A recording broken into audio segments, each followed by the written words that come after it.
The heck is this? Looks like a compass, but it says it's an award-winning watch. Wait a minute, it doesn't have any hands. How do you read the time? I'll tell you all about this watch and what I think about it on this episode of Adventures with Time. Yes, this is actually a watch. Yes, it was the 2021 challenge winner at the Grand Prix de Hourgieri de Genève, the same award that was once given to the Tudor Black Bay 58. This watch is the Series U Blue World from Chinese watchmaker CIGA Design, founded in 2013. Last year I showed you the CIGA Design X Series, a watch with an industrial design. But this is something completely different. Different from any other watch I've seen. It has no hands. How the hell do you tell the time? Shh, here's the secret. The dial has three parts to it. In the center is a rotating relief map of the Eastern Hemisphere. Note the compass rose there between Madagascar and Antarctica. It's important, as you're about to find out.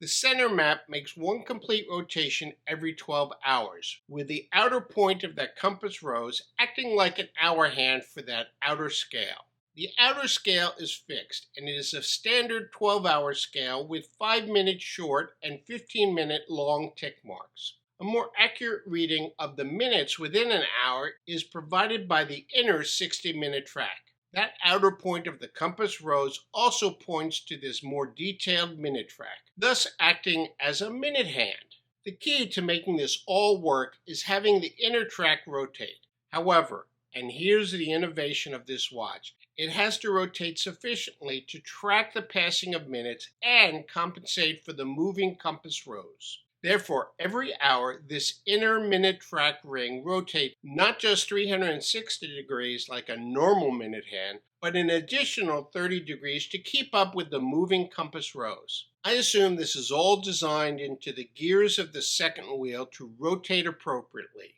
I've seen it reported that the movement is actually the Seagull ST21, a clone of the ETA 2824, which has been modified to support the design. The watch I have lent to me is running very well at just plus 2 seconds a day. You can't complain about that, but you can complain about the ghost date position of the crown. If they were re-engineering the movement, they should have tried to eliminate that. Of course, I say this with no idea as to what it would take to do it. Reading the time is straightforward, but not easy. I don't know if this becomes second nature like telling time on a 2- or 3-handed watch. But after wearing this watch for almost a week, it still takes me a few seconds to determine the time in this 3-step operation. It's not an analog time you determine, it's a digital time you determine and then can convert to analog. Making the process more difficult is the low readability of the hour and minute scales. Yes, the scales are made from the polished relief on a matte black wheel, but those markings and numerals are not very readable in many lighting situations, and you'll get reflections off that dome crystal. Best readability is when you get a strong reflection off of those polished elements of the scale. Further, the Arabic hour numerals are small. They should be at least twice the size to aid in readability. There's no lume on this watch and no way to tell if it's actually running, except to look at the moving balance wheel through the display caseback. However, the ability to quickly tell the time is not the goal of this watch. I'd consider this more of an exhibition piece or statement watch, not a watch you would wear for down to the second time telling, or even a watch for which you need to quickly tell the time. It's a watch that draws attention, a watch you want to get asked about. I will say it's comfortable to wear. Even though the display caseback is domed, it is smooth and is hardly noticeable on the wrist.